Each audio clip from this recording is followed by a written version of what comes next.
Oke, kita lanjut. Di Bukit Qingyun, puncak Tongtian. Harum teh menguar terus-menerus dari cangkir teh yang putih bersih dengan ujung berwarna hitam kehijauan dan tutup berwarna hijau. Teh yang baru saja diseduh mengepul dengan jejak uap putih, menyebar ke seluruh ruangan. Ini adalah salah satu ruangan terpencil di ruang belakang Crystal Hall.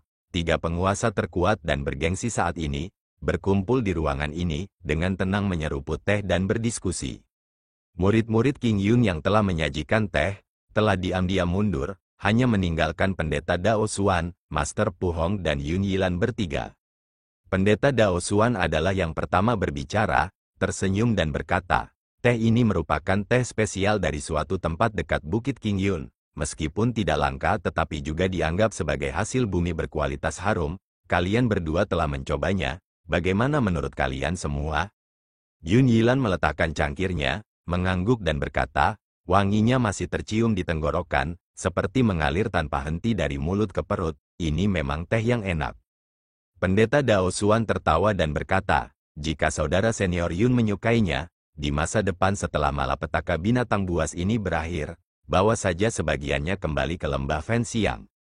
Yun Yilan tersenyum, mengangguk dan berkata, itu yang terbaik, pendeta, Anda tidak bisa menarik kembali kata-kata Anda jika saatnya tiba. Keduanya tersenyum satu sama lain, Master Pu Hong malah melantunkan mantra di samping mereka. Pendeta Dao Xuan menoleh ke arahnya dan berkata, ada apa, Master?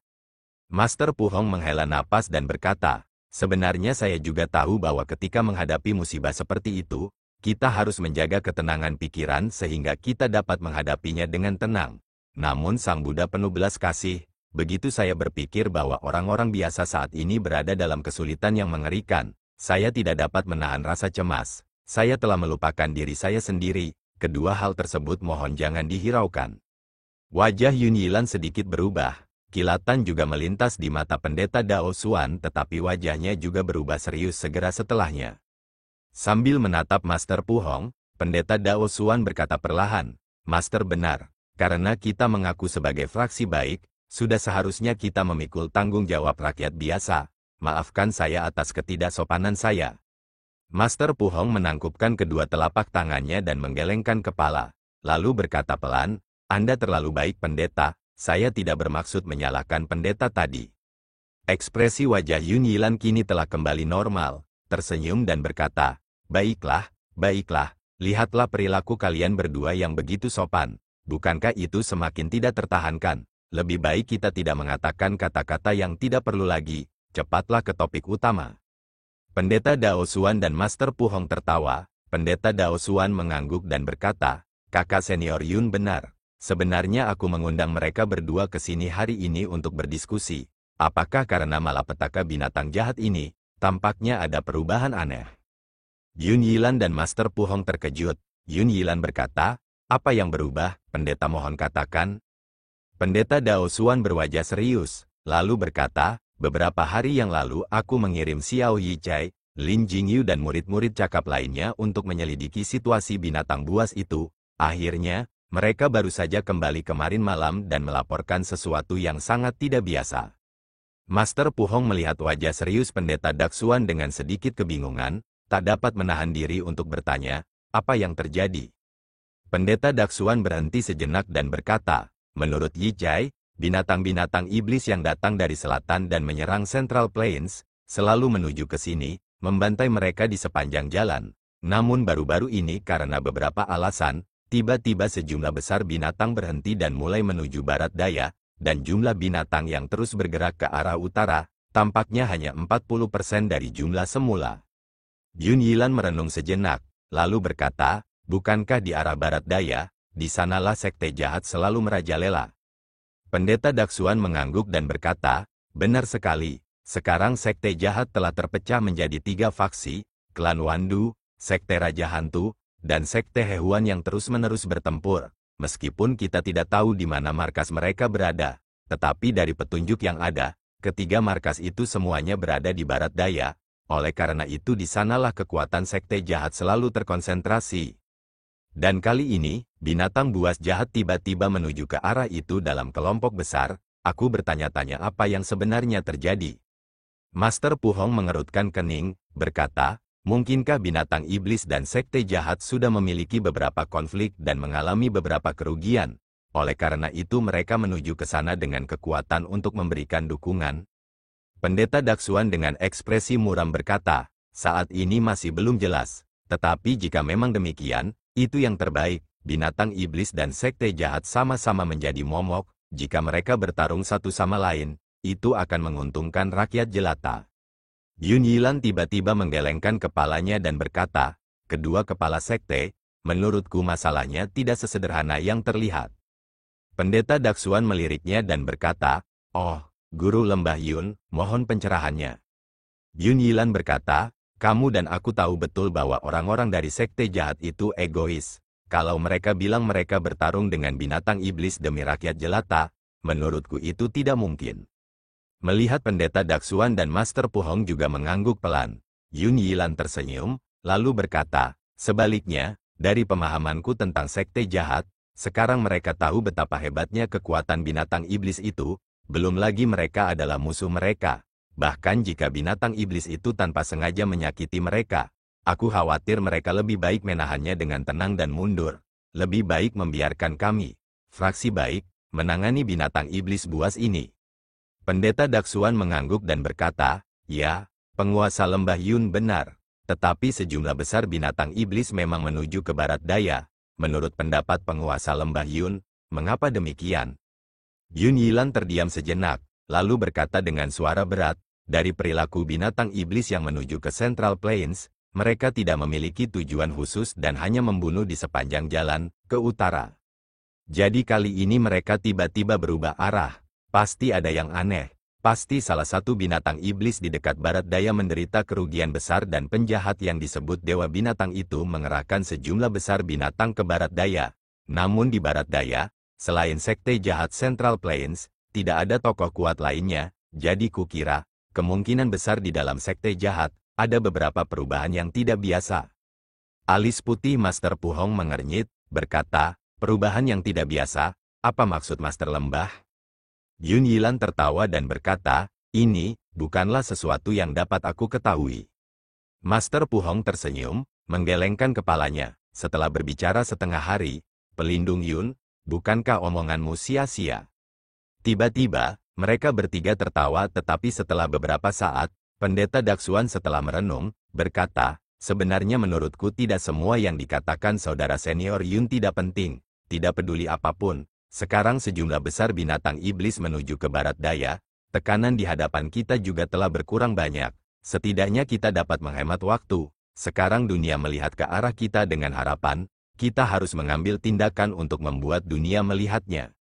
Yun Yilan melirik pendeta Daksuan dan berkata, oh, apakah pendeta ingin kita memanfaatkan kekuatan binatang iblis yang melemah dan memberikan pertarungan yang bagus?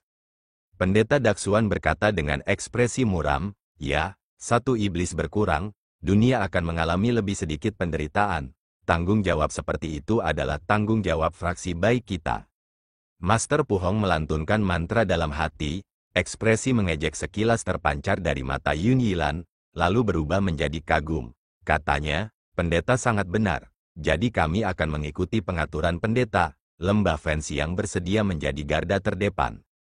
Pendeta Daksuan tersenyum dan berkata, dengan ketulusan Guru Lembah Yun, mengapa kita harus khawatir dengan binatang iblis yang tidak terkalahkan? Namun, di wilayah barat daya, saya telah merenungkannya dalam waktu yang lama. Saya merasa ada sesuatu yang misterius tentang hal ini. Meskipun kita tidak dapat campur tangan dengan gegabah, tetapi jika kita mengabaikannya, tampaknya tidak pantas. Master Puhong mengangguk dan berkata, ya, saya juga berpikiran sama. Setelah semua bencana binatang iblis menjerumuskan dunia ke dalam kesengsaraan, apa yang sebenarnya terjadi di barat daya, setidaknya kita harus tahu apa yang sedang terjadi. Yun Yilan berkata, kalau begitu, kenapa kita tidak mengirim beberapa murid yang memiliki keterampilan lebih tinggi, diam-diam mengikuti untuk mendapatkan beberapa informasi? Pendeta Daksuan menganggukkan kepalanya dan berkata, baiklah, mari kita putuskan seperti itu. Pada saat ini, Yun Yilan seakan teringat sesuatu, tiba-tiba berkata pada pendeta Daksuan, oh benar, masih ada satu hal lagi, yang masih perlu dimohon bantuannya dari pendeta. Pendeta Daksuan berkata, Tuan Lembah Yun terlalu sopan. Ada apa? Kamu boleh bicara apapun yang ada di pikiranmu. Yun Yilan tersenyum dan berkata, ku dengar murid terhormat sekte lembah bambu kecilmu, Lu Sueki, dihukum menghadap tembok dan merenungkan dirinya di panggung bulan purnama lembah bambu kecil. Setelah aku mengetahuinya, hatiku benar-benar merasa terganggu, dan dia tersenyum dan berkata, muridku yang tidak berguna itu datang menemuiku setiap beberapa hari dan memohon padaku, mengatakan bahwa dia tidak tega melihat Nona Lu dihukum karena permintaan kita. Terlebih lagi, sekarang binatang iblis menyebabkan kesengsaraan di dunia. Inilah saatnya orang-orang berbakat dibutuhkan dan Nona Lu adalah murid King Yun yang luar biasa. Mengapa pendeta tidak mewakiliku untuk sementara membebaskan Nona Lu dari hukumannya?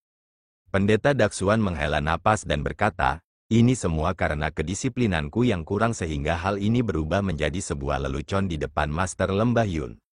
Yun Yilan tersenyum dan berkata, Yang mulia, Anda terlalu sopan, itu hanya khayalan belaka murid saya yang bodoh, dan masalah antar generasi junior, lebih baik kita tidak ikut campur, tidak banyak yang perlu kita khawatirkan. Setelah berbicara, dia tertawa terbahak-bahak.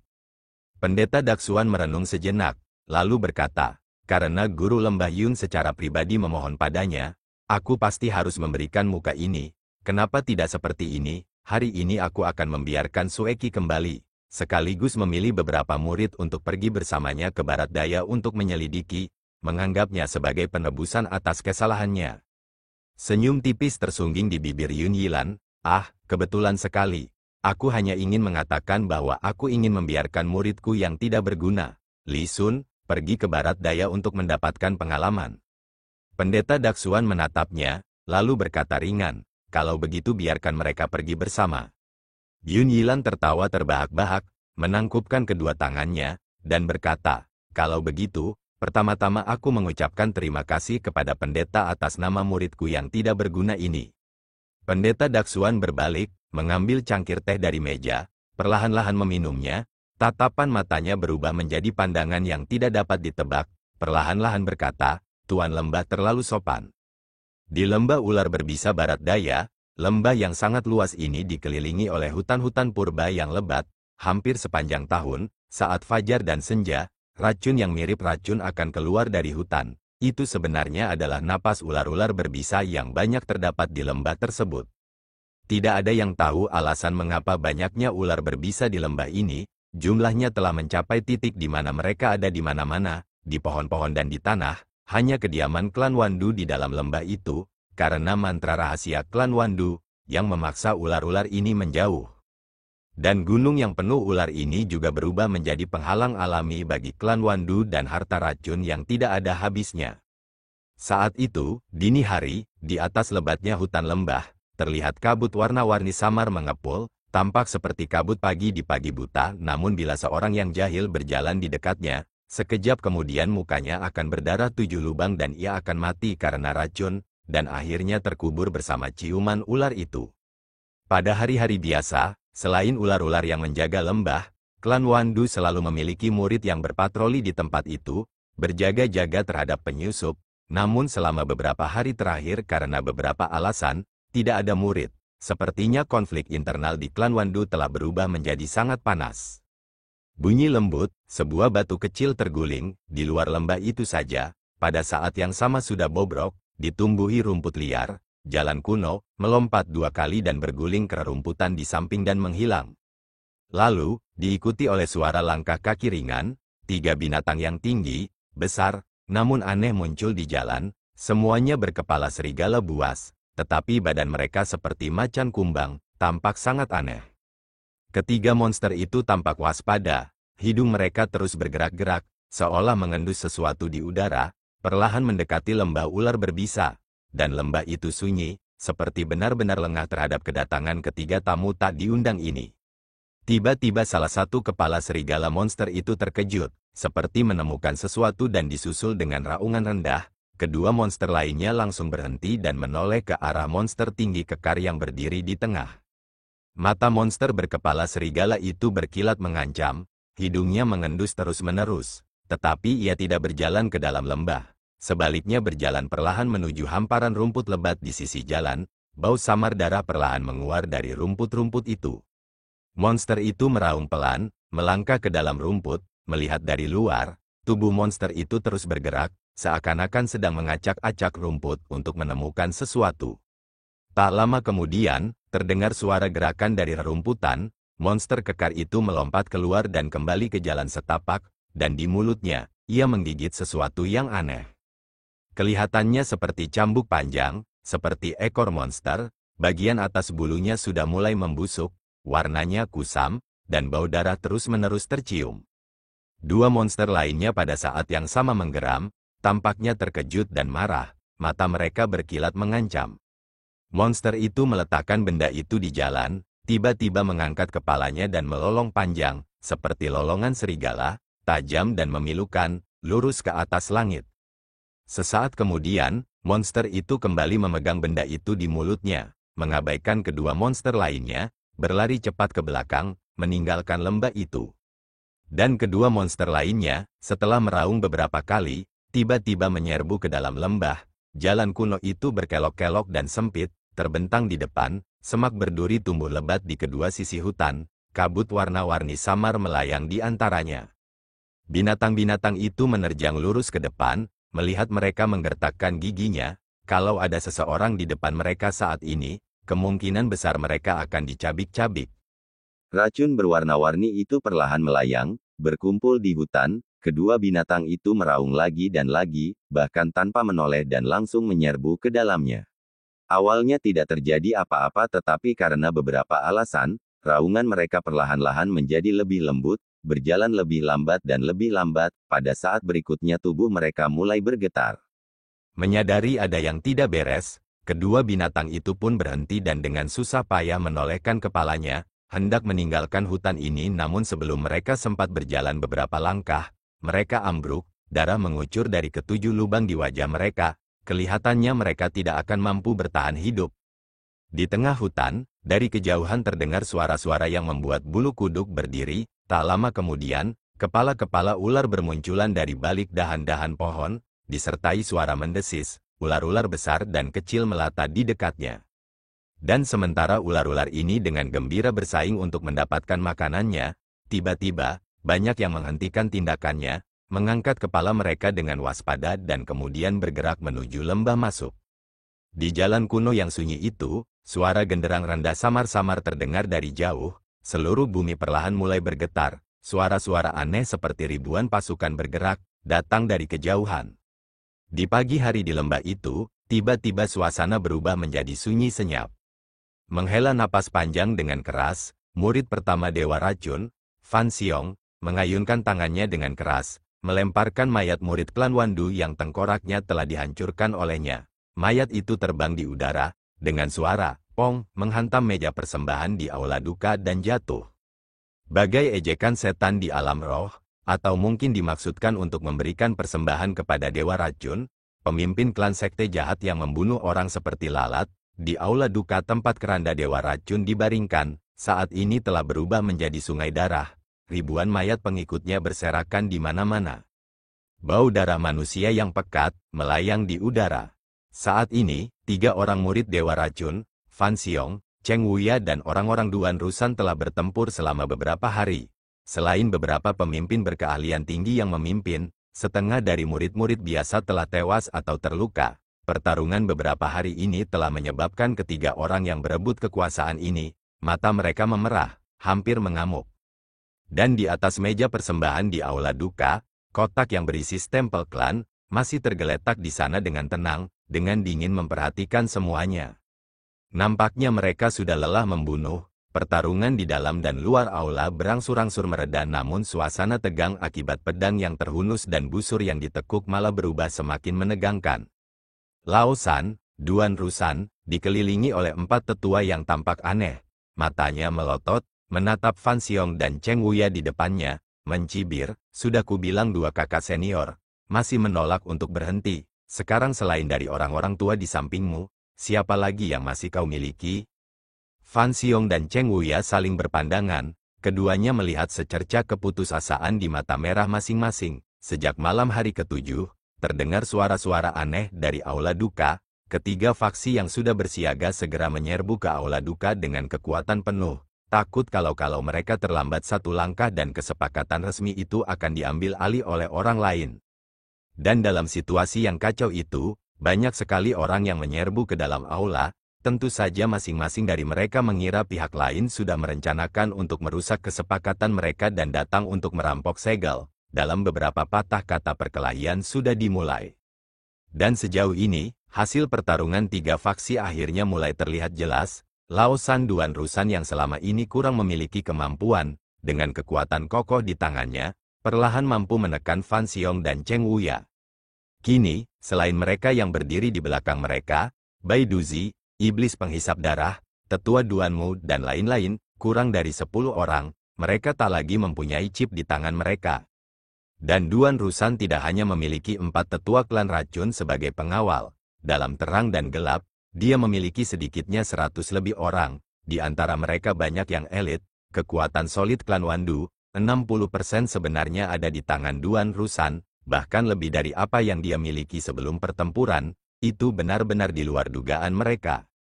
Melihat dengan tak berdaya saat situasi sudah diputuskan, sorot mata Fan Xiong dan Cheng Wuya penuh dengan keengganan, namun pada akhirnya mereka tidak berkata apa-apa. Melihat ekspresi kedua kakak laki-lakinya, Duan Rusan tidak dapat menahan tawa terbahak-bahak. Di atasnya selalu ada 2 kakak laki-laki yang sombong dan di bawahnya, Qin Wuyan yang sangat disayangi gurunya. Dewa racun, lebih dari segalanya. Hanya saja dia diabaikan. Selama bertahun-tahun, akhirnya dia mendapatkan harinya. Bagaimana mungkin dia tidak gembira? Duan Rusan melangkah maju dengan angkuh, bersama 4 pelindung klan racun di sekelilingnya. Fan Xiong dan Cheng Wuya mengawasinya berjalan ke meja persembahan, berdiri di depan kotak, yang satu mengepalkan tinjunya, yang lain menggertakkan giginya, jelas-jelas penuh dengan kebencian. Namun bagi Duan Rusan, kemarahan mereka saat itu tak diragukan lagi merupakan kemarahan favorit sang pemenang. Ia bahkan merasa bahwa dengan momen seperti itu di mana ia menguasai seluruh orang, ia tidak hidup sia-sia. Duan Rusan tertawa, sikapnya sombong, dengan bangga mengulurkan tangannya dan meraih kotak hijau di tangannya. Fan Xiong dan Cheng Wuya mengeluarkan geraman rendah pada saat yang sama, melangkah maju 1 langkah, namun keempat tetua segera berbalik ke arah mereka. Pada saat yang sama anak buah Duan Rusan dengan suara menyerbu, mengepung mereka. Kedua mata mereka tampak seperti api yang hendak menyembur keluar, mengawasi kotak itu dari kejauhan. Duan Rusan tertawa lebih sombong lagi, dengan bangga memutar kunci, membuka kotak itu. Di dalam kotak, sutra emas berjejer di bagian bawah, segel kecil berwarna coklat tua terletak di tengah, ular yang tampak seperti manusia terukir di atas segel. Meskipun dia tidak membaliknya, tetapi semua orang di sana termasuk Duan Rusan tahu, di bawah segel, 4 kata terukir. Dewa segel racun. Duan Rusan dengan angkuh melihat sekeliling, berhenti lebih lama di wajah Fan Xiong dan Cheng Wuya, tenggelam dalam kegembiraan seorang pemenang. Duan Rusan tersenyum, meskipun senyumnya tampak aneh dan buas karena darah di wajahnya. Ia mengambil segel itu, membaliknya. Ia ingin melihat baik-baik simbol yang mewakili kekuatan dan otoritas tertinggi klan Wandu ini. Pada saat itu, selain omelan marah Fan Xiong dan Cheng Wuya, tak ada suara apapun di aula, yang menyaksikan lahirnya generasi baru ketua klan Wandu. Tiba-tiba, ketika orang banyak menahan napas, Duan Rusan mengeluarkan suara gemuruh yang keras, kotak dan segel penting itu jatuh ke tanah. Semua orang terkejut, melihat ke arahnya dan semua terkesiap karena terkejut. Duan Rusan yang tadinya bersikap sombong, kini seluruh tubuhnya gemetar, wajahnya pucat pasi, terutama kedua tangannya, dalam sekejap berubah menjadi warna hitam gelap yang sangat aneh. Saat berikutnya, terdengar suara kepakan sayap serangga pelan dari tangannya, seekor serangga terbang aneh terbang dari jari-jarinya. Tak seorang pun yang hadir bukanlah veteran klan Wandu, serangga itu terbang sangat cepat, tetapi hampir semua orang dapat melihatnya dengan jelas. Bai Duzi adalah orang pertama yang berseru, "Kelabang berekor 7, kelabang berekor 7." Teriakan itu bagaikan raungan yang menggetarkan jiwa, mengejutkan semua orang. Semuanya menatap Duan Rusan, getaran di tubuhnya bertambah parah. Seorang tetua di sampingnya bermaksud menariknya tetapi jari-jarinya hanya menyentuh sedikit pakaiannya. Tiba-tiba tubuhnya bergetar. disertai teriakan terbang kembali, sesaat kemudian tangan kanannya telah menghitam. Berdiri di kejauhan, pupil mata iblis penghisap darah mengecil, dan berkata dengan kasar, "Rotting Flesh Liverwort." Tetua yang kena racun itu berteriak kaget. Tetua di sebelahnya tanpa ragu, meraih kaki kursi yang patah di dekatnya, memukul tangan kanannya, dengan kemahirannya yang tinggi. Kaki kursi itu bagaikan ujung pedang yang kokoh, memotong lengan kanan tetua yang kena racun itu dan kemudian segera membuang kaki kursi itu, seolah-olah terlambat sedetik, tangannya sendiri pun akan bernasib sama. Kaki kursi itu melayang di udara dan semua orang berusaha menghindarinya.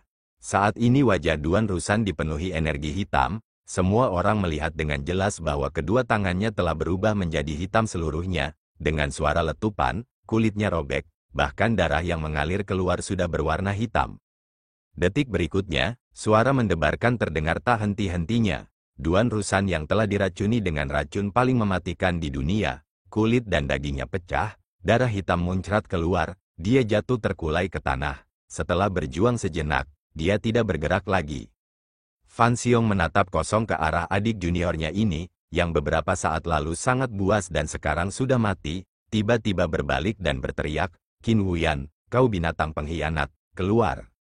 Semua orang tiba-tiba tersadar dengan kaget, Rotting Flesh Liverwort sangatlah beracun, salah satu benda paling hipertoksik di dunia, bahkan di klan Wandu, hanya Dewa Racun sendiri yang mampu mengatasinya. Fan Xiong, Cheng Wuya, Duan Rusan dengan kemampuan mereka yang terbatas tidak bisa menggunakan benda ini. Dan kelabang berekor 7 adalah makhluk beracun yang sangat langka dan selalu berada dekat dengan Dewa Racun. Kini dua makhluk paling hipertoksik itu muncul di waktu yang bersamaan, dan di dalam kotak kecil segel Dewa Racun ini, tanpa perlu bertanya, pastilah Qin Wuyan yang telah membodohi semua orang, diam-diam menaruh racun itu. Tiba-tiba, orang-orang di aula berkabung menjadi waspada, melihat sekeliling mereka, takut Qin Wuyan mungkin tiba-tiba muncul di samping mereka. Kematian Duan Rusan terlalu mengerikan, tidak ada seorang pun yang tidak takut. Pada saat itu, tak seorang pun berani bernapas dengan keras, hanya di tempat mayat Duan Rusan berada, tetesan darah hitam perlahan jatuh, saat menyentuh tanah, mengeluarkan suara mendesis pelan, membakar penyok kecil, dalam sekejap, di sekeliling tubuhnya muncul lubang-lubang kecil, menunjukkan betapa beracunnya racun itu. "Hehe, ada apa, dua saudara senior, berbagai tetua yang terhormat, kita baru beberapa hari tidak bertemu, jarang sekali semua orang begitu merindukanku." Sebuah suara tenang, tiba-tiba dari luar aula masuk, semua orang terkejut dan melihat keluar. Qin Wuyan telah berganti pakaian, melepaskan pakaian berkabung dari kain rami, mengenakan pakaiannya yang biasa, tersenyum dan berjalan masuk dengan santai. Dan orang-orang yang bermata tajam itu telah melihat, di bahunya, ada seekor serangga kecil yang aneh, itu adalah kelabang berekor 7. Fan Xiong berkata dengan getir, "Kau yang menaruh racunnya?" Qin Wuyan saat itu mengabaikan semua orang, melangkah maju dengan angkuh, mendatangi mayat Duan Rusan, di hadapan semua orang, mengulurkan tangannya dan mengambil segel hipertoksik itu. Mata Fan Xiong dan Cheng Wuya menyipit, Cheng Wuya mencibir, dan berkata, "Bagus, adik kecil, kami bertiga benar-benar meremehkanmu." Qin Wuyan tersenyum dan berkata, "Dua saudara senior pasti bercanda. Sebenarnya dengan kekuatan 3 saudara senior, tidak perlu usaha sama sekali untuk mengambil nyawa saudara junior. Saudara junior juga tidak berani melawan." Namun guru telah memberi instruksi sebelum dia pergi, mengatakan bahwa sekte Raja Hantu, sekte hewan seperti harimau yang mengincar mangsanya, 3 saudara senior juga tidak mampu, mengatakan aku harus mengambil posisi pemimpin klan, untuk mencegah klan Wandu yang telah berusia ratusan tahun hancur dalam 1 hari. "Aku, saudara junior, telah dibesarkan oleh guru. Aku berhutang pada guru dan tidak berani untuk tidak patuh. Oleh karena itu harus menggunakan tipu daya dan membuat 3 saudara senior menderita." Fan Xiong berkata dengan marah, "Pei, jadi kau mengira kau telah menang. Kukatakan padamu, orang pertama yang ingin dibunuh Lao Zi adalah kau." Setelah berbicara, ia menoleh ke Cheng Wuya, "Lao Er, orang ini terlalu kejam. Mari kita bergabung untuk membunuhnya terlebih dahulu, baru kita akan berbagi dunia." Cheng Wuya segera berkata, "Bagus, ayo berangkat." Di tengah keributan itu, keduanya tampak hendak menyerang dan di belakang mereka, Bai Duzi, iblis penghisap darah juga hendak mengikuti. Qin Wuyan berkata dengan acuh tak acuh, para tetua, kalian telah melihat sekarang, saudara-saudara seniorku ini benar-benar tidak dapat menahan kesabaran mereka. Kalian semua datang untuk membunuhku, belum lagi hanya dengan kelabang berekor 7 dan liverwort daging busuk. Apakah kalian semua dapat mengalahkanku? Bahkan jika kalian semua bergabung untuk membunuhku, mengikuti dua hal yang tidak berguna ini, apakah kalian semua berpikir hidup kalian akan lebih baik di masa depan? Dapatkah kalian semua menang melawan Sekte Raja Hantu dan Sekte Hehuan? Dapatkah kalian semua lolos dari pengepungan fraksi baik? Bai Duzi dan iblis penghisap darah, tetua Duanmu terdiam tertegun. Dua racun hipertoksik pada Duan Rusan itu, hanya orang yang menerima sutra racun klan Wandu yang bisa menggunakannya. Walaupun mereka sudah berada di klan itu selama bertahun-tahun tetapi mereka masih belum bisa mencapai tahap itu. Di dalam hati mereka sebenarnya sudah takut pada Qin Wuyan muda ini. Sekarang setelah mereka mendengar kata-katanya, mereka ragu-ragu dan tidak berani maju. Dan banyak orang yang mengikuti Duan Rusan, awalnya tidak akan mengikuti Fan Xiong dan Cheng Wuyan dan sekarang saling memandang, bingung harus berbuat apa. Qin Wuyan melihat ke arah kerumunan, tersenyum dan berkata, semuanya, aku jamin, selama aku mengambil alih klan, aku pasti tidak akan menyimpan dendam. Seperti semua orang sebelumnya di klan, aku pasti akan memperlakukan kalian sama. Di bawah tatapan tajam Fan Xiong dan Cheng Wuya, orang-orang itu saling memandang satu sama lain untuk waktu yang lama dan kemudian Bai Duzi menjadi orang pertama yang mundur, diikuti oleh iblis penghisap darah, tetua Duanmu dan keempat tetua lainnya juga mulai berjalan ke samping, meninggalkan hanya Qin Wuyan, Fan Xiong dan Cheng Wuya, tiga bersaudara yang berdiri di sana. Wajah Fan Xiong menunjukkan keputusasaan, tahu situasinya tidak ada harapan. Cheng Wuya tampak pucat.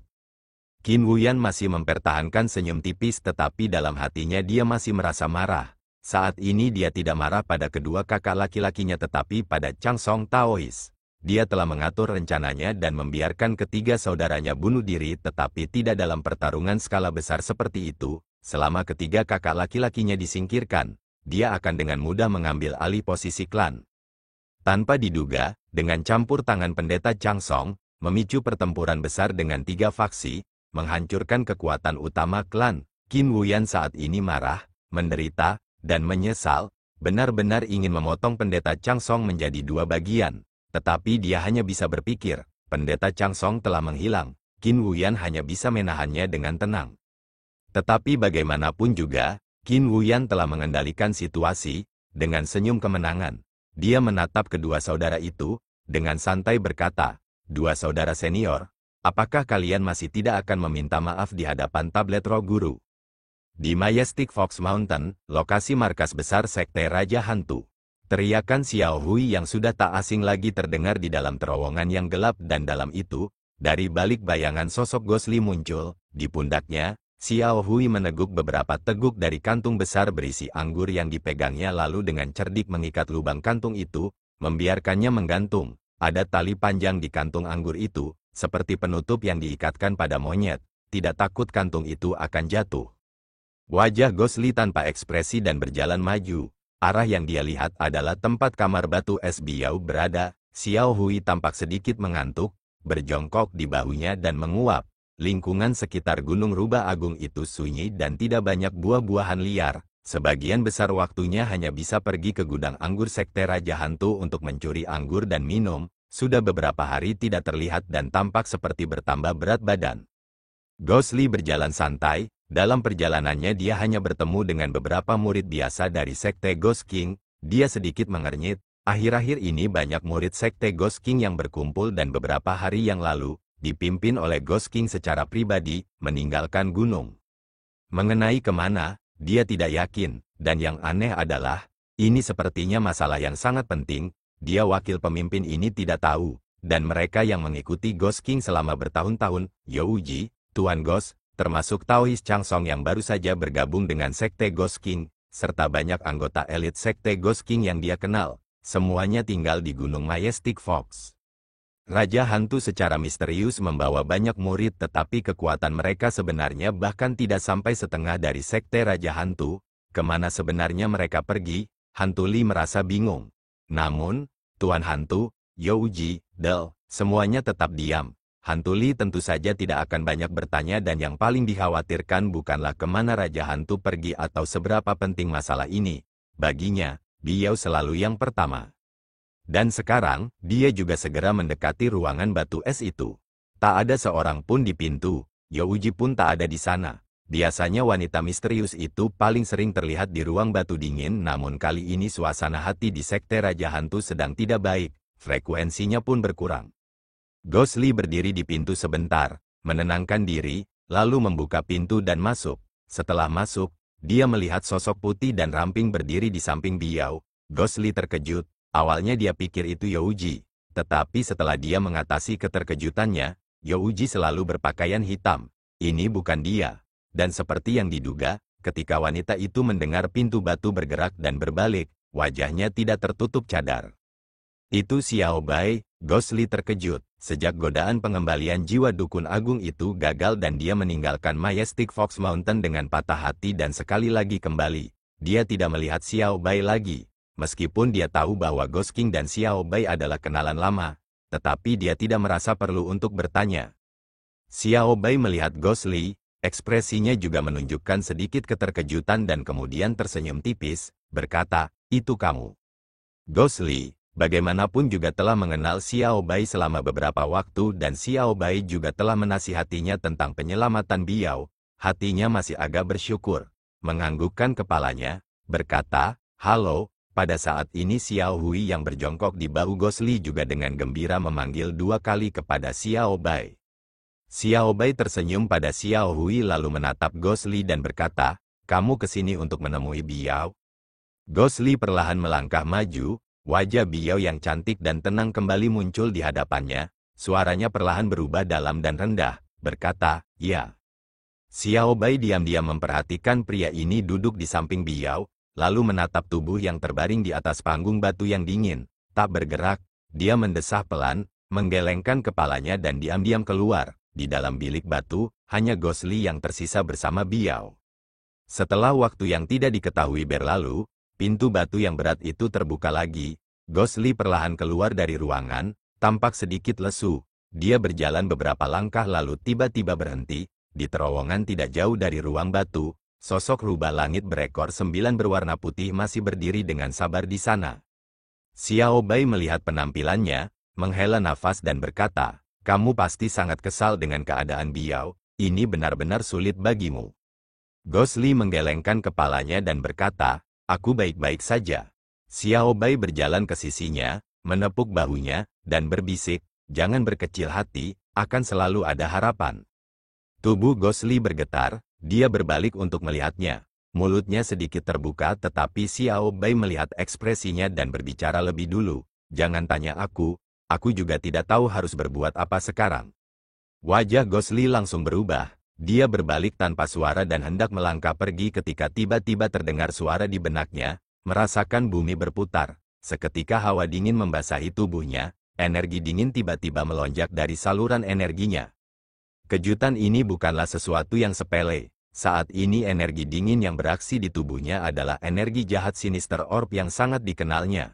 Tetapi di masa lalu, terutama setelah dia berlatih dan meningkat pesat dengan volume ketiga Tianshu Truwei, energi dingin ini secara bertahap ditekan dan tidak berperilaku buruk, karena beberapa alasan hari ini tiba-tiba meledak. Dalam sekejap, di bawah tatapan Xiao Bai yang tercengang, Ghost Li berubah pucat, tampak seolah diselimuti lapisan es dan dari tubuhnya, cahaya hitam hijau aneh memancar 3 ci keluar, bercampur dengan bau haus darah yang buas. Wajah Xiao Bai memucat, hendak mengulurkan tangan dan menolong Ghost Li namun tangannya menyentuh cahaya hitam kehijauan itu, ia langsung merasakan gelombang kekuatan jahat Sinister Orb menyerangnya. Xiao Bai mengerutkan kening dan mundur 3 langkah, yang kemudian berhasil menghindari kekuatan iblis ini. Xiao Hui yang berada di bahu Ghost Li juga merasakan sesuatu yang salah, telah lama melompat dari tubuh Ghost Li dan mendarat di belakang Xiao Bai, dengan ketiga matanya terbuka lebar, menatap pemiliknya. Wajah Ghost Li menampakkan kesakitan, tiba-tiba lengan bajunya bergerak, aliran hawa dingin melintas, tongkat pemakan jiwa terlepas namun tidak mendarat di tanah, melayang di hadapannya dan berputar perlahan, seakan-akan menggunakan tatapan mata yang aneh dan dingin. memperhatikan lelaki yang telah merasukinya selama bertahun-tahun. Cahaya hijau tua yang berkilauan itu terus-menerus bersinar, udara dipenuhi dengan suasana yang aneh.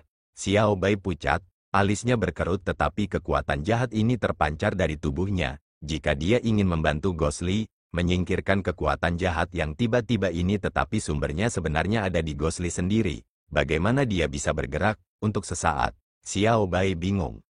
Wajah Ghostly makin pucat pasi, saat ia merasa hampir tidak bisa bernapas. Tiba-tiba, cahaya merah yang murni dan hangat melesat dari dadanya, langsung mengurangi cukup banyak kekuatan jahat yin yang dingin itu. Ghostly bergerak dan berusaha untuk duduk.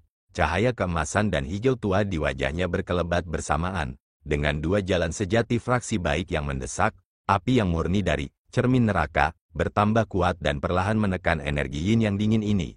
Namun saat Ghostly pulih sepenuhnya, waktu sudah lewat 1 jam. Saat ini Ghostly, tubuhnya basah kuyup. Ketika dia membuka matanya, apa yang dilihatnya adalah tatapan mata Xiao Bai yang khawatir.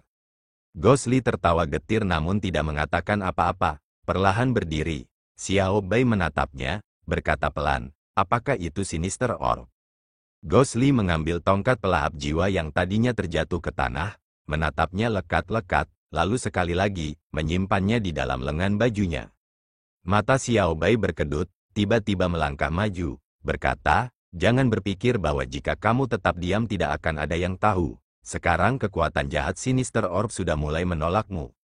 10 tahun ini, saluran darah dan energi di tubuhmu, karena kontak jangka panjang dengan benda buas ini telah menjadi dingin dan beracun dengan kebiadaban, sekarang kamu beruntung bisa terhindar dari kematian. Itu karena kamu beruntung, bisa mendapatkan salah satu dari sedikit senjata ajaib yang bisa menahan benda buas ini. Tapi, dia tampak sedikit melankolis, bahkan suaranya berubah sedih. Tapi, berapa kali kamu yakin bisa lolos? Lain kali, bisakah kamu lolos?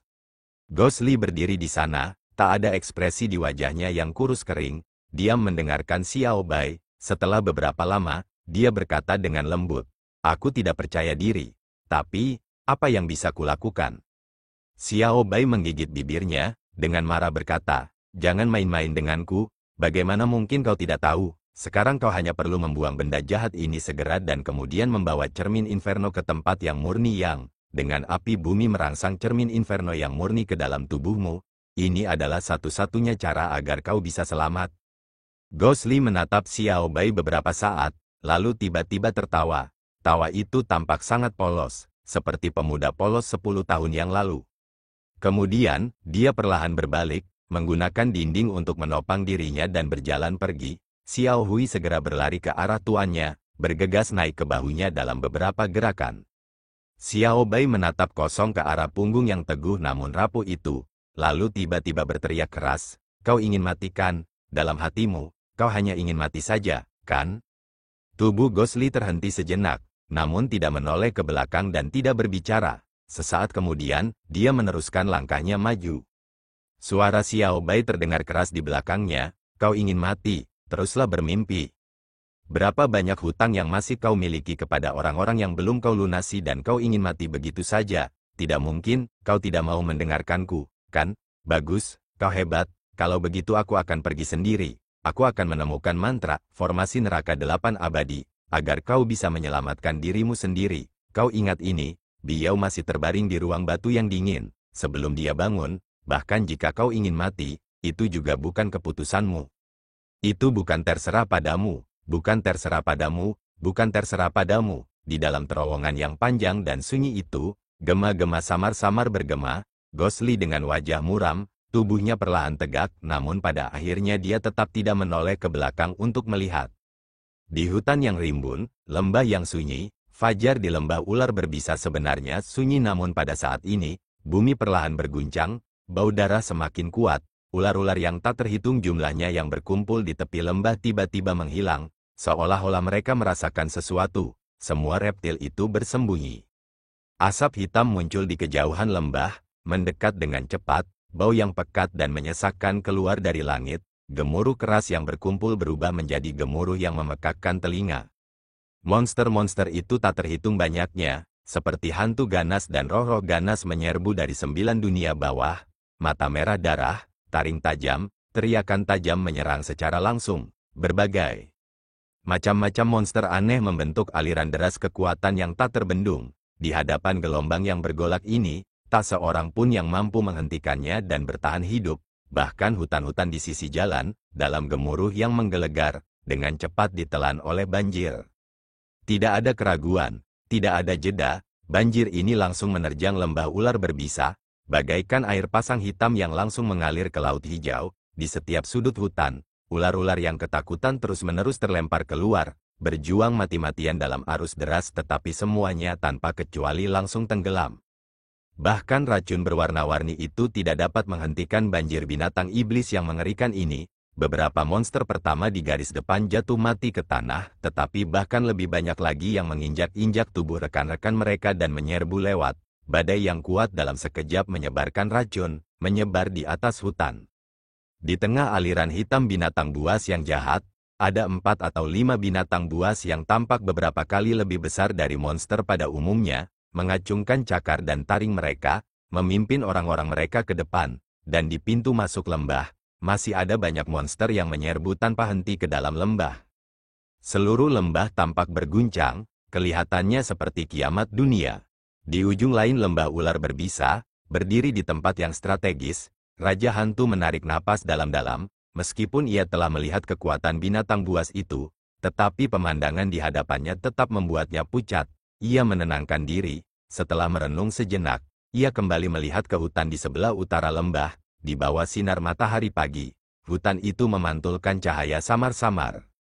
Senyum sinis perlahan muncul di bibir Raja Hantu. Suatu hari, kalian semua akan tahu, pada akhirnya siapa yang akan menjadi pemenangnya. Dia berteriak dalam hatinya seperti itu, ekspresi wajahnya perlahan mengeras. Beliau sudah tiada. Kalau begitu, biarlah dunia menebusnya.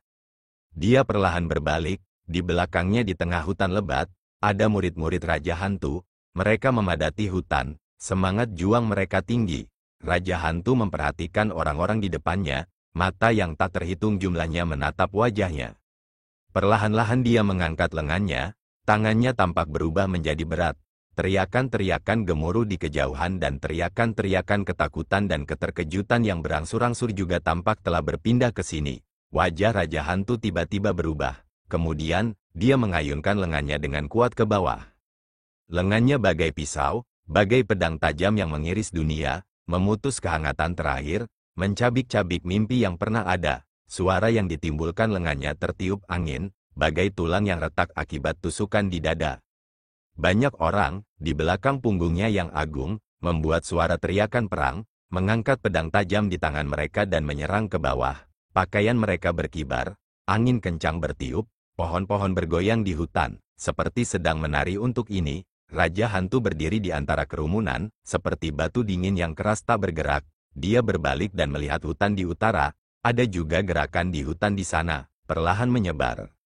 Raja Hantu tertawa, ia tiba-tiba tertawa terbahak-bahak di tengah lautan manusia yang hendak menemui ajalnya. Tawanya begitu memekakkan telinga namun tak seorang pun berani bertanya kepadanya. Hanya matahari pagi dengan kehangatan samar-samarnya terus melompat ke arah dunia fana yang gila ini. 7 hari kemudian, atas perintah Pendeta Daksuan, Master Puhong dan Yun Yilan serta para pemimpin fraksi baik lainnya, sekelompok murid fraksi baik berangkat dari Bukit Qingyun dan mencapai barat daya. Karena beratnya masalah ini, ketiga faksi telah mengirim murid-murid mereka yang paling berbakat, seolah-olah kebetulan, orang-orang ini telah bertemu. Sekte Qingyun Xiao Yichai, Lin Jingyu dan Lu Sueki, Kuil Tianyin Fasiang dan Fasan, Lembah Fenxiang Lisun dan Yanhong, semuanya 7 orang. Setelah berangkat dari Bukit Qingyun, mereka berhati-hati dalam perjalanan, bepergian di malam hari, mencoba menghindari pertemuan dengan binatang buas di jalan, melaju dengan kecepatan penuh ke barat daya, berharap untuk mengetahui alasan di balik perubahan arah yang tiba-tiba dari sejumlah besar binatang buas ke tempat ini. Tepat ketika para murid fraksi baik ini baru saja berangkat, meskipun mereka jelas menyadari bahaya besar, tetapi bagi orang-orang biasa, tidak ada yang berniat mundur. Namun pada hari ke-7 setelah mereka berangkat, semua wajah mereka menjadi pucat dan tidak berbicara selama berhari-hari, termasuk Xiao Yichai yang paling fasih berbicara, Fasiang yang tenang dan stabil dan bahkan Li Sun yang ingin berbicara dengan Lu Sueki. semuanya terdiam. Ribuan mil jauhnya, lebih jauh ke selatan, situasinya menjadi lebih tragis. Jika bukan seluruh desa, seluruh kota penuh mayat di mana-mana, tulang-tulang putih yang padat, itu adalah satu demi satu desa dan kota yang ditinggalkan, tanah subur berubah menjadi tanah hangus, tidak ada yang tahu, bagaimana binatang-binatang iblis ini tahu cara membakar, mengapa mereka begitu buas dan haus darah, seperti tidak ada yang tahu, kapan malapetaka ini akan berakhir.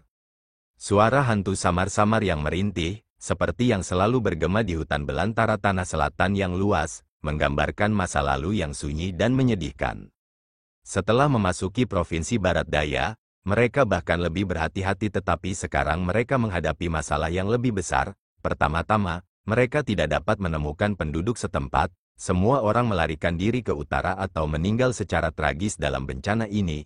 Jadi, para pengikut fraksi baik ini tidak dapat menemukan penduduk setempat dan bertanya kepada mereka tentang pergerakan binatang iblis. Di sisi lain, sebagian besar iblis binatang itu tidak dapat berkomunikasi dengan manusia. Bahkan jika mereka mengambil risiko dan menangkap beberapa monster, monster itu kemungkinan besar hanya akan melawan dan mengaum. Bagaimana mereka bisa mendapatkan informasi dari mereka? Mereka tidak punya pilihan lain dan setelah berdiskusi, mereka hanya bisa mengikuti usulan Xiao Yichai dan diam-diam mengikuti para iblis. Dimanapun ada kelompok iblis yang lebih besar berkumpul, mereka akan menuju ke sana untuk melihat apa sebenarnya yang direncanakan para iblis ini. Jadi mereka melacak di barat daya selama 3 hari 3 malam, di mana beberapa kali mereka hampir ditemukan oleh monster yang memiliki pendengaran dan penciuman yang tajam. Untungnya Xiao Yichai, Fa Xiang, Fa San, Lin Jingyudel semuanya adalah orang-orang yang sangat pintar dan setiap kali mereka berhasil melarikan diri dalam jarak yang sangat dekat pada saat-saat kritis. Namun demikian, mereka tetap tidak menemukan apapun. Tepat ketika mereka mulai putus asa, secara tidak sengaja mereka justru menemukan seorang pengikut aliran jahat yang sudah gila di salah satu hutan. Setelah mereka bertanya secara rinci, atau dapat dikatakan atas bujukan mereka yang sabar, lama-kelamaan mereka mengetahui bahwa sejumlah besar setan yang masuk ke barat daya itu untuk melakukan peperangan besar melawan aliran jahat. Hasilnya tentu saja binatang buas menang. Ketiga cabang aliran jahat yang tadinya sombong hampir musnah dalam peperangan ini. Berita itu langsung membuat semua orang terkejut dan tercengang, dan di antara kerumunan, yang berdiri paling jauh, wajah Lu Sueki tampak sangat pucat. Melihat orang yang menyedihkan itu yang telah mengecil menjadi bola dan terus bergumam, monster, kadang-kadang tiba-tiba menggigil dari kepala sampai kaki, menjerit. Ketujuh orang fraksi baik itu merasakan hati mereka diselimuti oleh lapisan bayangan tebal. Xiao Yichai terbatuk, menatap Fa Xiang, dan berkata, "Kakak senior Fa Xiang, sekarang kita sudah tahu situasinya secara umum, menurutmu apa yang harus kita lakukan?" Fa Xiang mengerutkan kening, menatap orang yang menyedihkan di tanah, mendesah dan berkata, "Buddha Amitabha, itu adalah dosa, berhenti sejenak." Fa Xiang berkata perlahan, "Semuanya, sebenarnya tujuan perjalanan kita, inti dari situasi yang kita ketahui sekarang, biksu rendahan, saya pikir kita harus kembali dan melaporkan situasi ini kepada para tetua." Tidak, tiba-tiba, terdengar suara dingin dari samping, semua orang terkejut. Orang yang berbicara sebenarnya adalah orang yang paling pendiam dalam perjalanan, Lu Sueki. Fa Xiang merasa terkejut, berkata, "Adik Lu, jika kamu punya pandangan lain, silakan bicara."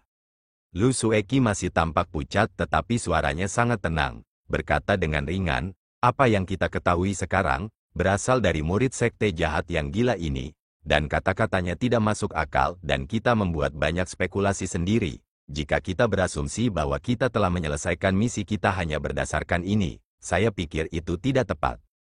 Fa Xiang terdiam, semua orang saling berpandangan. Setelah beberapa saat, Fa Xiang mengangguk dan berkata, "Benar sekali, adik perempuan Lu benar. Aku yang rendah hati ini terlalu cemas tadi." Xiao Yichai merenung sejenak, lalu berkata, "Apa yang dikatakan adik perempuan Lu memang ada benarnya. Tapi beberapa hari ini kita sudah memeriksa siang dan malam di wilayah barat daya dan tidak menemukan sedikit pun petunjuk. Jangan bilang kita harus terus mencari seperti ini." Mulut Lu Sueki bergerak tetapi tidak berbicara. Tampaknya menghadapi dua rintangan sulit di hadapan mereka. Dia juga tidak dapat memikirkan solusi yang baik. Tetapi pada saat ini, Li Sun yang sering melirik Lu Sueki tiba-tiba melangkah maju dan berkata, "Aku punya ide, mungkin ada harapan." Semua orang terkejut, bahkan Lu Sueki melirik Li Sun beberapa kali lagi. Fa Xiang berkata dengan gembira, "Benarkah, kakak senior Li? Tolong katakan."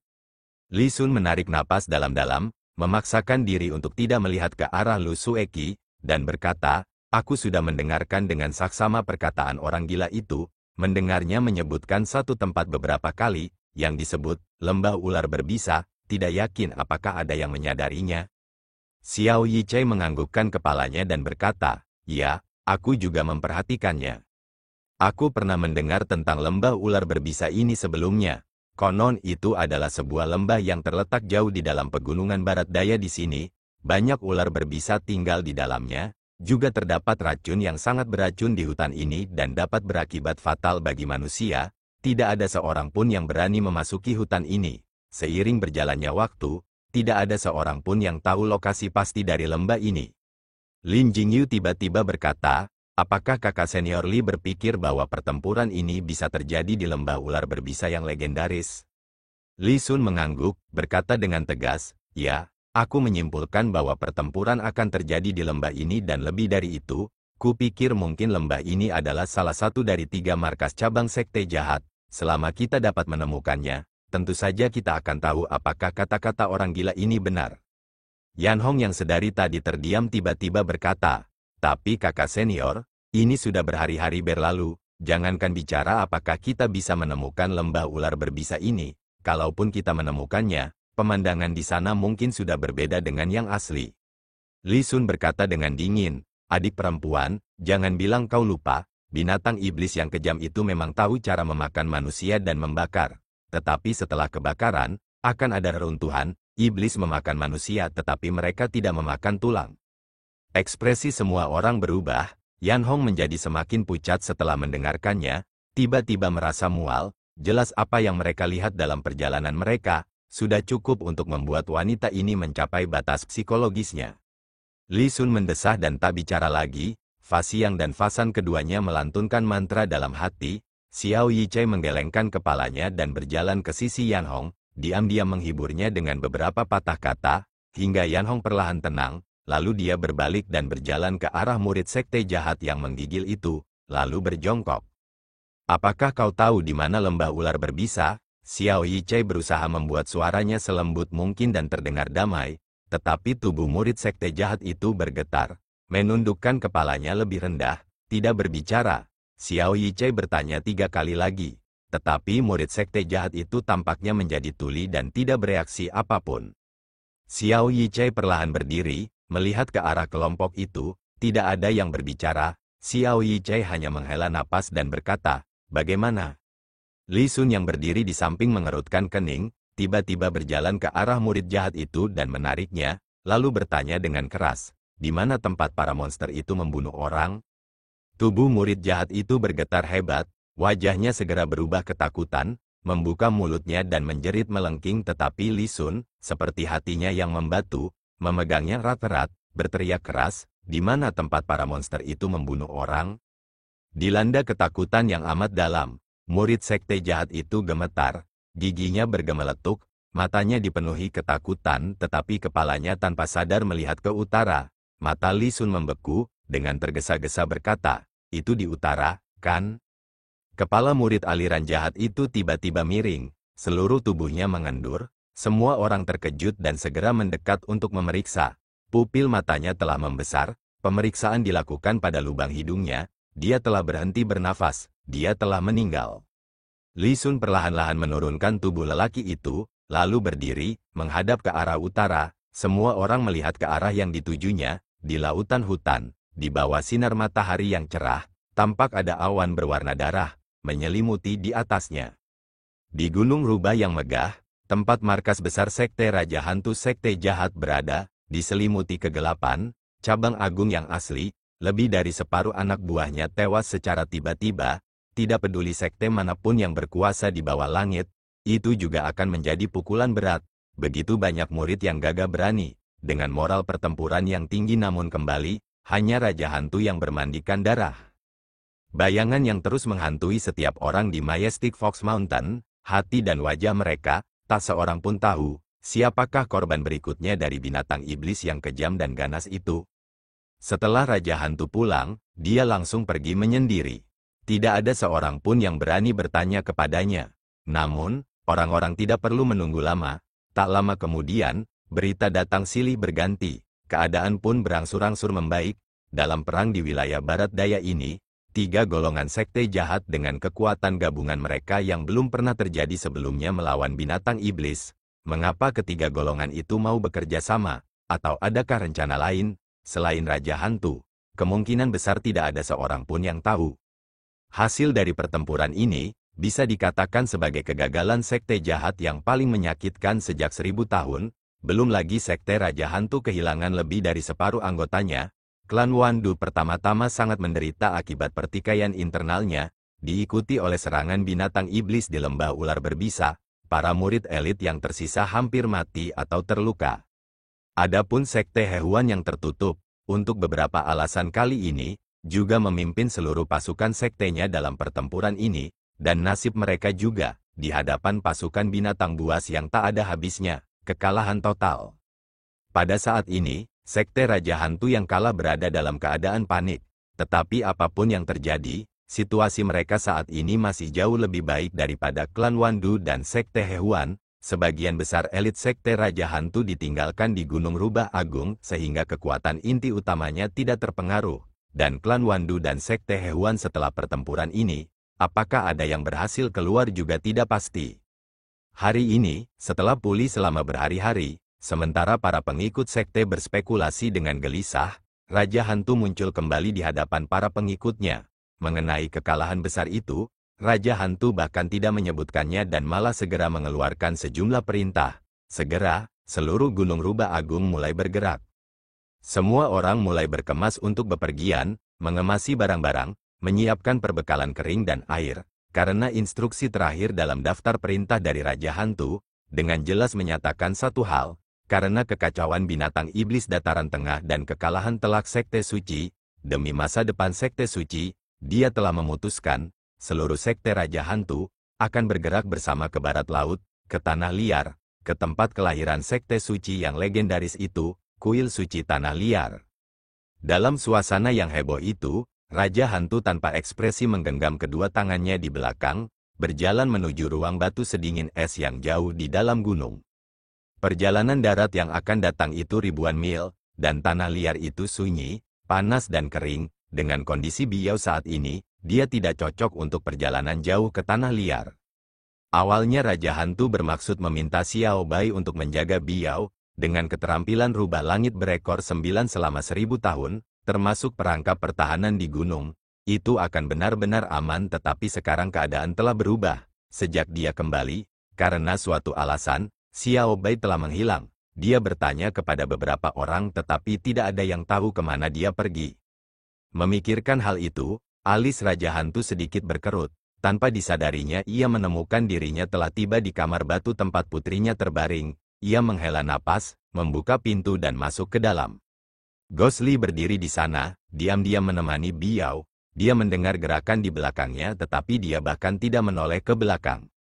Raja Hantu melangkah pelan-pelan, menghampiri Hantu Li, berdiri di sampingnya. Ia memandang ke arah putrinya yang tengah berbaring dengan tenang di atas panggung batu es. Wajah pucat dan cantik itu tetap lembut dan cantik seperti sebelumnya. Seolah-olah di dunia lain ia juga mengenalnya. Di dunia itu dua lelaki yang paling mengkhawatirkannya, yang juga sama pentingnya baginya, ada di sisinya. Wajahnya sangat tenang, sangat kalem, sangat tenteram. Raja Hantu memperhatikan Biao cukup lama, ada kilatan samar di matanya, kelembutan yang langka. Setelah beberapa lama, dia menghela napas panjang dan berkata pelan, "Mengapa kamu tidak berkemas?" Hantu Li tidak mengangkat kepalanya, dan tidak langsung menjawabnya. Sebaliknya bertanya kepada Raja Hantu, "Ku dengar di sekitar Tanah Liar, itu adalah gurun Gobi yang suram atau hamparan gurun yang luas, sangat panas sepanjang tahun, bukan?" Raja Hantu menganggukkan kepalanya dan berkata, "Ya, ketika aku pernah mengunjungi kuil suci Wildlands, iklimnya memang seperti itu." Gosli mengerutkan kening dan berkata, "Lalu bagaimana Biao bisa pergi? Sekarang dia dalam kondisi seperti ini, bagaimana dia bisa menanggung penderitaannya?" Raja Hantu melirik ke arah Hantu Li dan berkata, aku tidak pernah berniat membawa Biao ke tanah liar. Ekspresi Ghost Li berubah. Dia menoleh ke arah Ghost King. Ghost King berkata, tanah liar itu tandus, kering, dan panas. Memang tidak cocok untuk Yaoer. Aku bermaksud membiarkannya tinggal di Gunung Rubah Agung. Setelah kita pergi, aktifkan perangkap dan perlengkapan pertahanan gunung, tutup pintu masuk. Jadi, tempat itu sangat aman. Tapi, bagaimanapun juga, harus ada seseorang yang datang setidaknya sebulan sekali untuk memeriksa, untuk mencegah kecelakaan. Ghost Li berdiri dan berkata, tinggal satu orang, siapa dia? Raja Hantu berkata dengan enteng, aku ingin menitipkannya pada Xiao Bai. Kultivasinya tinggi dan dia sangat ingin beristirahat dengan baik selama beberapa tahun di Gunung Rubah Agung ini. Tetapi karena suatu alasan, aku tidak dapat menemukannya beberapa hari ini. Ekspresi Ghost Li sedikit berubah. Raja Hantu menyadarinya, dan berkata, kenapa, kau tahu kemana dia pergi? Ghost Li menggelengkan kepalanya perlahan, terdiam sejenak, lalu berkata, biarkan aku tinggal di sini untuk menjaga Biao. Raja Hantu menatapnya dengan saksama, lalu berkata, aku yakin jika kau bisa menjaga Biao, aku juga percaya padamu. Namun, sekarang Sekte Suci terluka parah, aku bermaksud untuk membangkitkan kembali gengsi kita. Pertama-tama, kita harus menstabilkan rakyat, menyatukan gereja suci. Kita butuh seseorang dengan bakat sepertimu. Tatapan mata Ghost Li untuk pertama kalinya meninggalkan Biao, perlahan beralih ke Ghost King, tiba-tiba berkata, kali ini dalam perang dengan binatang iblis, apakah para murid yang mengikutimu semuanya mati? Ekspresi Raja Hantu berubah, kilatan di matanya menyala. Ini adalah pertama kalinya seseorang berani menyebutkan masalah ini kepadanya, tetapi dia tidak marah. Hanya menatap Hantu Li dalam-dalam dan kemudian perlahan berkata, semuanya mati. Ghost Li mengalihkan pandangannya, kembali menatap Biao lagi. Setelah beberapa lama, berkata, setelah pertempuran besar ini, meskipun Sekte Jahat benar-benar melemah, klan Wandu dan Sekte Hewan juga kalah telak. Bagi Sekte Raja Hantu kita yang kekuatannya masih tersisa, tidak dapat dipungkiri bahwa ini adalah kesempatan yang baik untuk menyatukan Sekte Jahat. Dengan situasi saat ini seperti ini, bahkan tanpa aku, tidak ada lagi kekuatan yang dapat menandingimu, dia berkata pelan. Tapi di Biao, masih butuh seseorang untuk menjaganya, biarkan aku tinggal untuk menjaganya. Raja Hantu menatapnya sejenak, mengangguk dan berkata, karena kau berkata begitu, aku tidak akan memaksamu. Aku akan mempercayakan Yaoer padamu. Aku yakin kau akan mampu menjaganya dengan baik. Tetapi ingatlah ini, kekuatan binatang iblis itu mengerikan dan indera mereka tajam. Untuk berjaga-jaga, yang terbaik adalah menutup pintu masuk gunung dan kau mungkin bisa datang dan memeriksanya setiap 1 atau 2 bulan. Dengan begitu tidak akan ada masalah. Ghost Li mengangguk pelan, menganggap dirinya telah setuju. Ghost King menatap putrinya lagi. Sesaat kemudian, dia mendesah, berbalik dan berjalan keluar. Saat dia hendak mencapai pintu, tiba-tiba suara Ghost Li terdengar dari belakangnya, kepala sekte. Raja Hantu tercengang, entah mengapa dia merasa ada yang tidak terduga. Hantu Li jarang sekali berinisiatif untuk berbicara. Kali ini dia tiba-tiba berbicara, bingung untuk apa, dan langsung berkata, apa? Ghost Li terdiam sejenak, lalu tiba-tiba berkata, apakah kamu membenciku? Raja Hantu membelakanginya, tidak bergerak, tidak berbicara, dan tidak dapat dilihat ekspresinya. Ghost Li berkata pelan, Biao jadi begini gara-gara aku. Dalam hatimu, apakah kamu sangat membenciku? Wajahnya acuh tak acuh, seolah-olah dia sedang membicarakan topik yang tidak ada hubungannya dengan dirinya, tetapi Raja Hantu masih tidak berbicara. Di ruang batu, kedua pria itu saling membelakangi, ketegangan di udara tampak semakin menebal. Kabut tipis perlahan melayang naik dari panggung batu sedingin es di bawah tubuh Biao, melayang di udara, entah berapa lama, tiba-tiba pintu batu terdengar terbuka. Raja Hantu tidak berkata apa-apa, dan keluar dengan tenang. Suara berat dan dalam, pintu batu itu tertutup lagi, hanya menyisakan Ghost Li di samping Biao, ekspresinya kaku, menatap kosong ke arah wanita di depannya.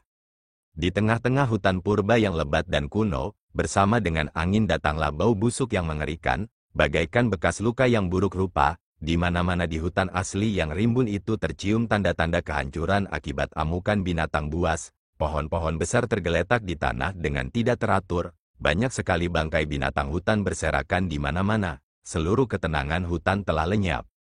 Pada hari kedua setelah mereka menemukan murid sekte jahat yang gila, Xiao Yichai, Fa Xiang, DKK, rombongan 7 murid fraksi baik, mengikuti jejak ketukan iblis yang berangsur-angsur berubah, mendekati lembah yang tersembunyi jauh di dalam pegunungan, hutan yang mereka lewati dalam perjalanan mereka, meniru pemandangan itu. Meskipun tulang manusia tidak terlihat tetapi mereka tetap terganggu oleh pemandangan itu. Dalam benak banyak dari mereka, bahkan secara kebetulan pada saat yang sama, merenung, apakah binatang-binatang iblis itu benar-benar datang ke dunia ini hanya untuk membunuh? Siang itu, sekelompok dari mereka muncul di jalan setapak kuno kumuh di luar lembah ular berbisa. Daerah itu menunjukkan tanda-tanda yang jelas dari kehancuran yang disebabkan oleh monster-monster itu sehingga mereka hampir tidak perlu mengeluarkan tenaga untuk menyelidikinya. Jalan setapak itu diperlebar karena penyerbuan yang dilakukan oleh monster-monster itu. Jejak kaki raksasa dan bekas cakaran tajam ada di mana-mana. Udara masih membawa bau busuk. Selain itu, tampaknya ada bau busuk samar yang tak tertahankan. Tetapi tidak ada seorang pun yang tahu apa itu. Menengok ke arah pintu masuk lembah, bagian dalam dan luar sama-sama kacau. Hutan dan tanah yang porak-poranda akibat banjir dahsyat itu terlihat jelas. Jalan setapak kuno meliuk-liuk dan berkelok-kelok. Siapakah yang tahu di lembah itu? Apa sebenarnya yang ada di sana? Entah mengapa, mereka semua tampak sedikit gugup, terperangkap dalam keheningan yang canggung. Pada akhirnya, Xiao Yichai batuk sekali tetapi kemudian menemukan bahwa tenggorokannya sendiri kering dan sakit. Dia menenangkan diri, berkata, semuanya, tampaknya para pengikut sekte jahat tidak berbohong. Seharusnya di sini, pertempuran besar terjadi antara binatang iblis dan sekte jahat. Dia melihat sekeliling, ragu-ragu sejenak, lalu bertanya, bagaimana kalau kita masuk dan melihat? Tak seorang pun bicara, bahkan wajah Li Sun pun tampak pucat. Sesaat kemudian, Fa Xiang yang berdiri di samping Xiao Yichai bergumam pelan, berkata, karena kita sudah di sini, kita tidak boleh lagi berkata menyerah, ayo masuk. Sebenarnya semua orang di sana tahu itu, hanya saja entah mengapa, sepertinya ada sesuatu yang aneh di lembah itu, diam-diam memengaruhi suasana hati semua orang, menimbulkan ketakutan di hati mereka. Fa San yang selalu mengikuti kakak laki-lakinya Fa Xiang, dengan suara rendah dan teredam mengakui dan berjalan mendekati kakak laki-lakinya. Ayo pergi. Orang yang mengatakan hal ini bukanlah Xiao Yichai melainkan Lin Jingyu, tangannya mencengkeram pedang pembunuh naga dengan erat lalu wajahnya tampak serius, memimpin jalan masuk ke lembah, diikuti oleh Lu Sueki di belakangnya. Li Sun pun segera menyusul. Xiao Yichai dan Fa Xiang saling berpandangan, melihat kekhawatiran di mata masing-masing namun sesaat kemudian, semua orang tetap masuk. Lembah yang luas, hutan yang tak terbatas, kelompok itu berjalan di sepanjang lembah, hanya dikelilingi oleh keheningan yang mematikan, belum lagi hewan-hewan, bahkan kicauan burung yang biasa pun hilang. Lembah itu tampaknya telah menjadi roh jahat yang tak bernyawa. Bau busuk dari binatang buas itu sama kuatnya tetapi semakin dalam mereka masuk, semua orang mulai mengerutkan kening. Saat ini, mengikuti angin gunung bau busuk lainnya, membuat orang merasa mual, dan semakin menebal. Jalan pegunungan itu berkelok-kelok. Kerumunan orang itu sangat waspada terhadap keadaan di sekitar mereka, dan perlahan-lahan bergerak maju. Di sudut di depan mereka, ada sebuah celah. Ketika mereka tiba di sini, bau busuk di udara telah mencapai tahap yang tak tertahankan. Tiba-tiba, Yan Hong yang berada di tengah tiba-tiba berlari ke pinggir jalan. Semua orang terkejut. Li Sun berseru, adik perempuan, apa yang terjadi padamu? Dia berhenti di tengah jalan. Karena dia dan semua orang melihat Yan Hong berdiri di atas rumput liar di samping jalan setapak, muntah-muntah dengan keras. Tidak ada yang tertawa, karena tidak ada yang tahu berapa lama mereka bisa bertahan. Meskipun lembah itu masih belum menunjukkan warna aslinya, tetapi tampaknya lebih mengerikan daripada kebanyakan tempat di bumi. Yan Hong terengah-engah dan berhenti, tampak pucat, berjalan kembali ke semua orang dan berbisik, maaf, aku benar-benar. Fa Xiang memaksakan senyum dan berkata, adik perempuan Yan, tidak apa-apa. Xiao Yichai pun berkata, benar sekali, tidak ada seorang pun yang tahan dengan baunya, kau tidak perlu peduli, jika kau tidak sanggup, mengapa kau tidak keluar dari lembah ini dan menunggu kami? Yan Hong ragu sejenak, namun menggelengkan kepalanya dan berkata, "Ayo pergi." Li Sun berjalan mendekat, menghadap Yan Hong dan menganggukkan kepalanya. Dengan pandangan menenangkan di matanya, dia berkata pelan, "Jaga dirimu baik-baik, jangan memaksakan diri." Yan Hong mengangguk dan berjanji. Xiao Yichai berbalik dan berkata, "Baiklah, mari kita lanjutkan. Kita tidak tahu monster atau bahaya apa yang ada di depan. Semua orang harus berhati-hati." Mereka semua mengangguk dan sekali lagi melangkah maju. Lin Jingyu masih memimpin. Mendekati celah itu, dia memegang pedang pembunuh naga di tangannya. Telapak tangannya mulai berkeringat. Sekarang udara begitu pekat dengan bau busuk sehingga sulit bernapas. Wajah Lin Jingyu menjadi sedikit pucat. Mengatupkan giginya, melangkah menyeberang, melewati sudut celah itu dan melihat pemandangan di lembah. Seluruh tubuhnya langsung menjadi kaku. Kelompok di belakangnya segera menyadari reaksinya yang tidak biasa dan tidak dapat menahan diri untuk tidak menjadi gugup. Xiao Yichai diam-diam memanggil Lin Jingyu 2 kali tetapi dia tidak menanggapi sama sekali. Hanya menatap ke depan. Lu Sueki adalah orang kedua yang berjalan mendekat. Lalu Li Sun, Yan Hong, Xiao Yichai, Fa Xiang dan Fa San, satu persatu mereka melewati celah itu, melihat pemandangan di lembah ular berbisa. Lalu, semuanya tercengang. Itu mungkin adalah neraka Asura yang legendaris. Pemandangan yang mengerikan, muncul di bawah langit biru yang cerah dan bersih. Tubuh yang tak terhitung jumlahnya di dalam dan di luar tempat tinggal di dalam lembah itu, ada manusia, juga berbagai binatang iblis dan monster, beberapa utuh tetapi lebih banyak lagi yang anggota tubuhnya dan tubuh yang menyedihkan, terkoyak sampai tidak dapat dikenali, padat di mana-mana, hampir sampai pada titik di mana celah tidak dapat dilihat. Setelah berusaha menenangkan diri dan berjalan semakin dalam ke lembah, pemandangan di depan mereka menjadi lebih tragis. Tanpa bisa dibayangkan, mereka tahu bahwa pertempuran itu sangat tragis. Banyak sekali tubuh dan tubuh binatang iblis saling melilit. Tanah di bawah kaki mereka berubah menjadi hitam pekat. Itulah warna setelah diwarnai dengan darah. Memasuki kediaman itu, setiap ruangan di dalam dan di luar, pintu masuk ke terowongan kritis, mereka dapat melihat sisa-sisa pertempuran tragis itu. Di beberapa tempat mayat-mayat bertumpuk tinggi, tampaknya untuk memperebutkan pintu masuk kecil ini, kedua belah pihak maju gelombang demi gelombang dengan putus asa bertarung, melangkahi tubuh-tubuh rekan mereka dan bergulat tanpa kenal lelah. Di pelataran, rombongan itu mulai melihat beberapa tubuh binatang iblis yang ukurannya sangat besar, beberapa bahkan lebih besar dari tempat tinggal itu, tetapi binatang buas dan ganas yang dulunya itu, kini hanya dapat berbaring dengan tenang di neraka fana ini, menunggu untuk membusuk. Bau mayat di udara sudah mencapai taraf mengerikan tetapi para pengikut golongan baik malah tampak lebih baik dari sebelumnya, karena pemandangan tragis di hadapan mereka membuat mereka makin tak peduli dengan bau busuk ini. Hanya saja, tak seorang pun tampak baik-baik saja, tak peduli siapapun orangnya, raut wajah orang-orang ini nyaris tampak sama seperti orang mati. Mereka terus masuk lebih dalam ke dalam kediaman itu, lebih banyak mayat muncul di hadapan mereka, dan kini tak seorang pun tahu, berapa banyak pengikut sekte jahat dan binatang iblis yang tewas di lembah ini. Mereka berjalan masuk tanpa sadar, berjalan. Wajah mereka semua kaku. Mereka semua memegang erat senjata sihir mereka masing-masing, tidak mau santai sedikit pun. Setelah melewati mayat-mayat yang tak terhitung banyaknya, mereka sampai di aula duka. Alasan mereka bisa tahu itu adalah aula duka karena mereka melihat peti mati di ruangan ini, dan di ruangan ini, pertempuran tampaknya paling intens di sini. Menggambarkannya sebagai mayat yang menumpuk setinggi gunung tidak tampak berlebihan.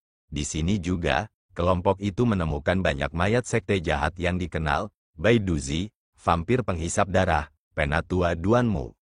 Orang-orang sekte jahat yang dulunya sangat kuat dan tak terkalahkan, saat ini semuanya mati dengan kesedihan yang bersembunyi di tempat ini. Banyak dari mereka yang masih memiliki ketakutan di wajah mereka. Siapapun dapat membayangkan tetapi tidak ada seorang pun yang ingin, pemandangan macam apa yang mereka saksikan sebelum mereka meninggal. Saat penyelidikan mereka semakin mendalam, Xiao Yichai dan beberapa orang yang sedikit lebih tua berturut-turut menemukan lebih banyak tokoh sekte jahat yang terkenal, termasuk 3 murid Dewa Racun, banyak tokoh penting dari sekte Hehuan. Namun untuk sekte Raja Hantu, meskipun sebagian besar murid yang meninggal mengenakan seragam sekte Raja Hantu, hanya sedikit tokoh terkenal yang ditemukan. Semua orang perlahan berkumpul di depan aula, melihat wajah masing-masing. Xiao Yichai berkata dengan suara serak, banyak orang meninggal di sini. Tokoh penting sekte jahat semuanya ada di sini. Sepertinya semua klan Wandu telah meninggal. Yan Hong yang berada di sampingnya tampak pucat pasi, berkata lirih, di sana pun sama. Banyak dari sekte Hehuan yang tewas. Bahkan Nyonya San Miao juga ada di sana. Wajah Lu Sueki pucat, giginya terkatup rapat, ekspresinya rumit, dia tampak tidak tahan, tampak jijik juga, dan entah mengapa, takut. Sebagai orang terakhir yang bergabung dengan kelompok itu, dia tiba-tiba berkata, melihat seseorang dari sekte Raja Hantu. Semua orang menggelengkan kepala mereka bersamaan dan kemudian sedikit terkejut.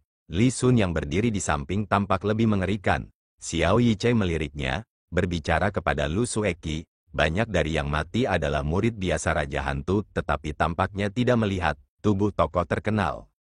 Ekspresi Lu Sueki sedikit rileks namun mata Li Sun tiba-tiba berbinar, dan berkata dengan dingin, Kakak Xiao, apakah kau lupa bahwa binatang buas ini memangsa manusia?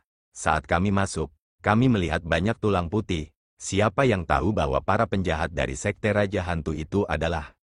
Sebuah teriakan menghentikan perkataan Li Sun, tetapi Yan Honglah yang tidak dapat menahannya, berlari ke sudut dan muntah lagi. Li Sun terkejut sesaat lalu menghela napas dan berhenti berbicara.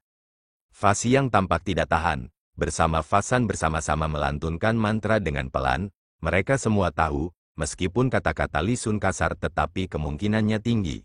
Xiao Yichai, Lin Jingyu dan yang lainnya memiliki ekspresi rumit, perlahan-lahan menunduk, hanya wajah Lu Sueki yang suram, wajahnya pucat tanpa jejak warna, bahkan tubuhnya gemetar tanpa sadar.